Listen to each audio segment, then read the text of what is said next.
चौथी विषय हिंदी पाठ 4 साहसी रूपा। कौन सा पाठ पढ़ेंगे? साहसी रूपा। साहसी रूपा। आप लोग पढ़ के देखे हो इसको? किसके बारे में बताया गया है इसमें? रूपा। रूपा।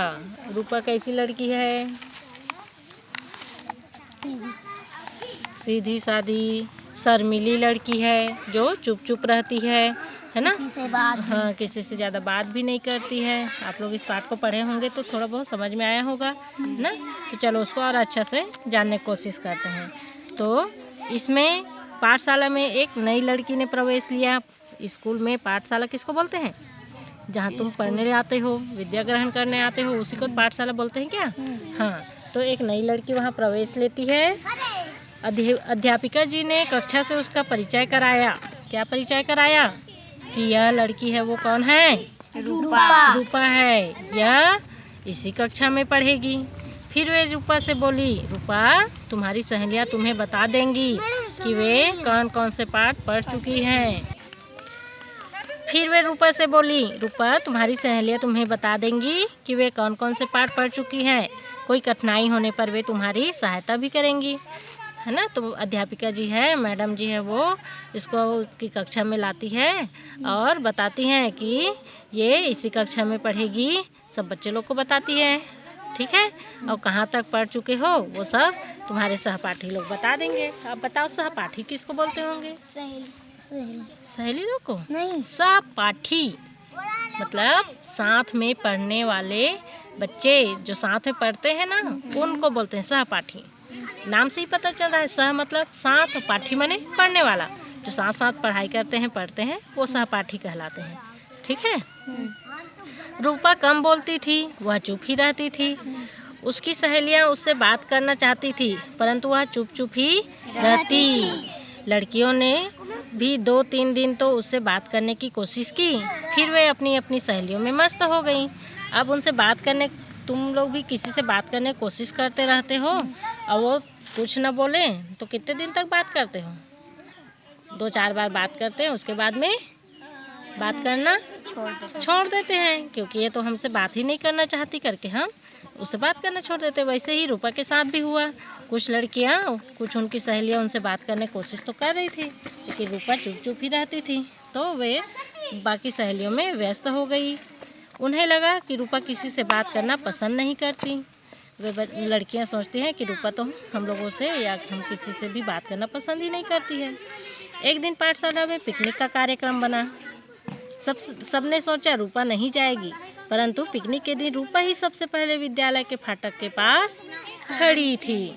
सब लोग सोच रहे थे कि रूपा तो एकदम चुप चुप रहती, शांत रहती है, कहाँ जाएगी वो तो बिल्कुल भी नहीं जाएगी पिकनिक में, ऐसे करके। लेकिन जब विद्यालय पर आकर देखते हैं तो सबसे पहले कौन पहुंच जाए रहती है? रूपा ही पहले पहुंच जाए रहती है, गेट के पास खड़े रहती है। पिकनिक का स्थान छोटी सी झील का किनारा था। एक छोटी सी झील के किनारे में जाने का उन लोग का प्लान बना था। ऊंचे ऊंचे वृक्षों से घिरा यह स्थान पिकनिक के लिए बहुत उपयुक्त था।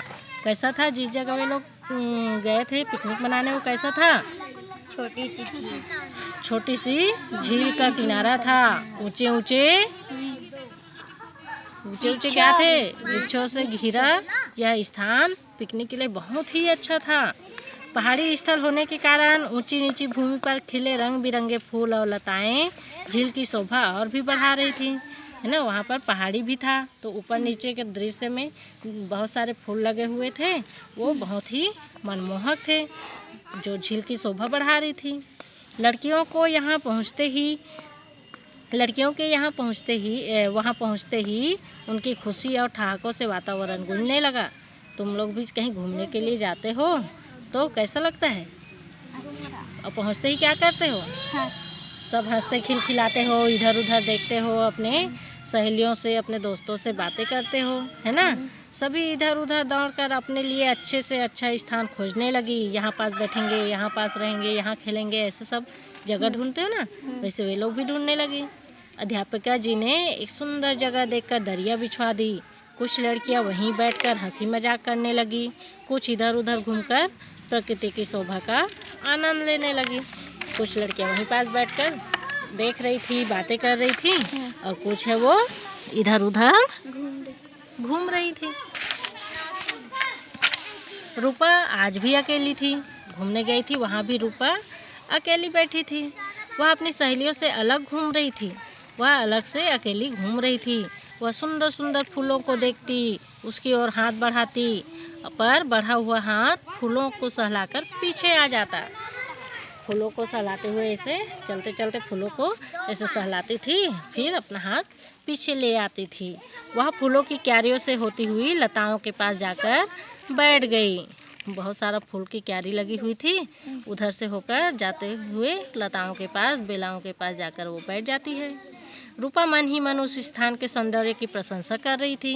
रूपा भी उस स्थान को देख रही थी और उसकी सुंदरता की, सौंदर्य मतलब सुंदरता की प्रशंसा करे जा रही थी।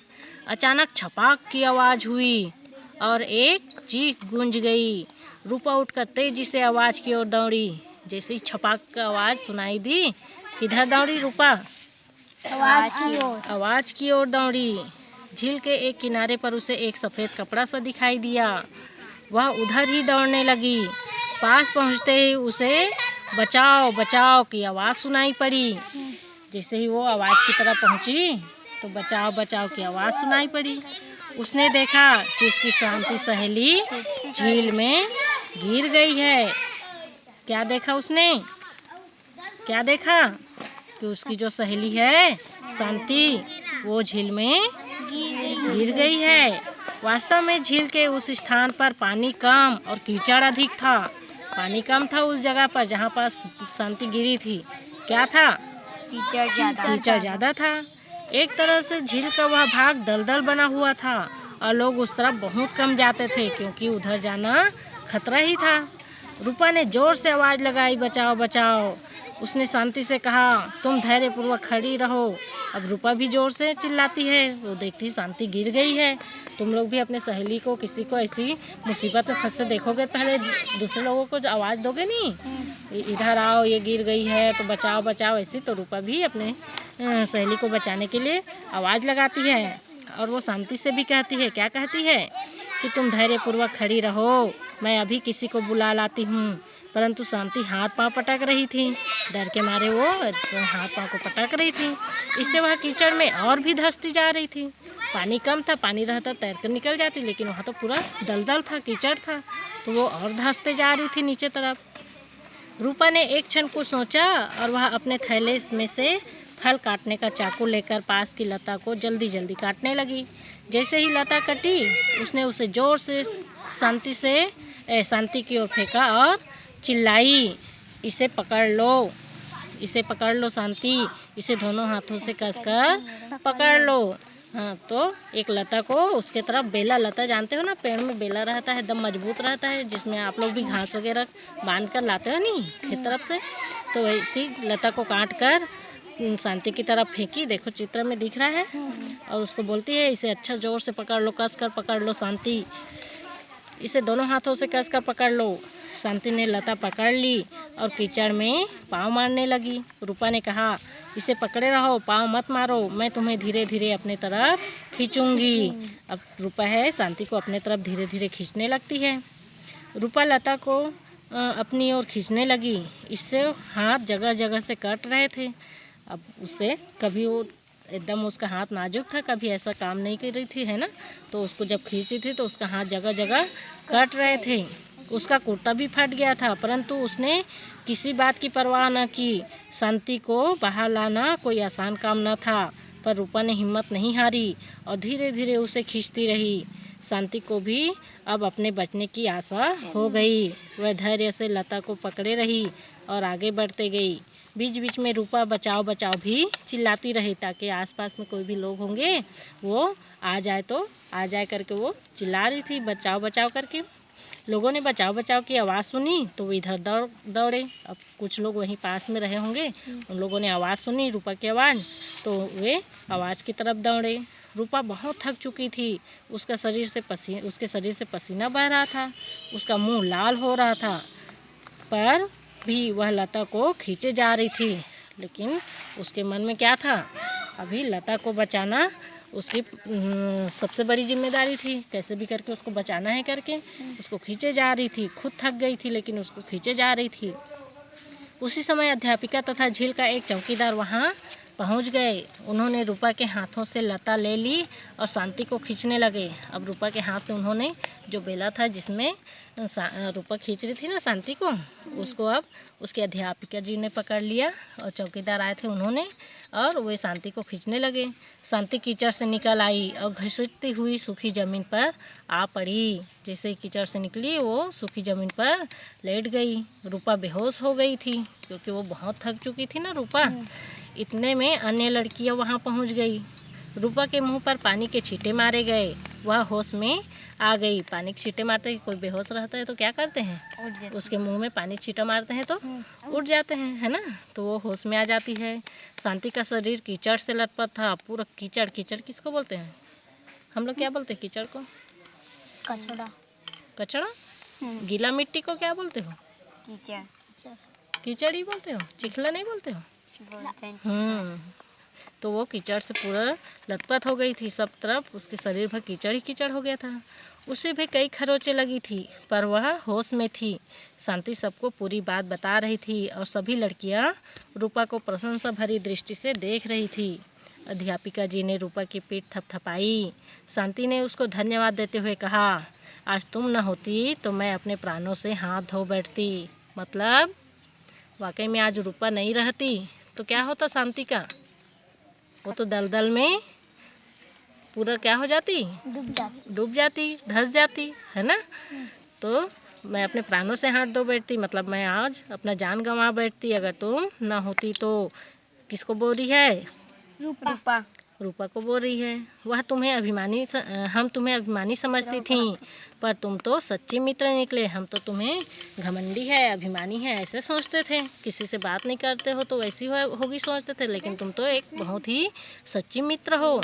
रूपा ने शर्माते हुए कहा, नहीं नहीं ऐसा नहीं है, मुझे किसी से भी बात करने में संकोच होता है। मैं एकदम फ्री होकर किसी से बात नहीं कर पाती, बात करने में मुझे संकोच लगता है, इसीलिए मैं ज़्यादा बात नहीं करती। तभी एक लड़की बोल उठी, हाँ अब हम तुम्हें अभिमानी नहीं क्या बोलेंगे, शर्मीली कहा करेंगी। अब हम तुम्हें घमंडी है, अभिमानी है नहीं बोलेंगे, शर्मीली बोलेंगे। फिर सभी लड़कियां ठहाका मारकर हंसने लगी और वातावरण में फिर से प्रसन्नता छा गई क्योंकि वे लोग कहाँ गए हुए थे? पिकनिक में गए हुए थे, है ना। आनंद मनाने, खुशी इजहार करने गए थे वहाँ। तो अचानक से जब शांति झील में गिर जाती है तो पूरा सन्नाटा छा जाता है, सब तरफ एकदम डर का माहौल बन जाता है ना। तो जैसे ही वो बाहर आ जाती है रूपा भी होश में आ जाती है, फिर वापस से वहाँ वातावरण में प्रसन्नता छा जाती है। तो बताओ कैसे लगी ये कहानी? समझ में आया कि नहीं आया? आया।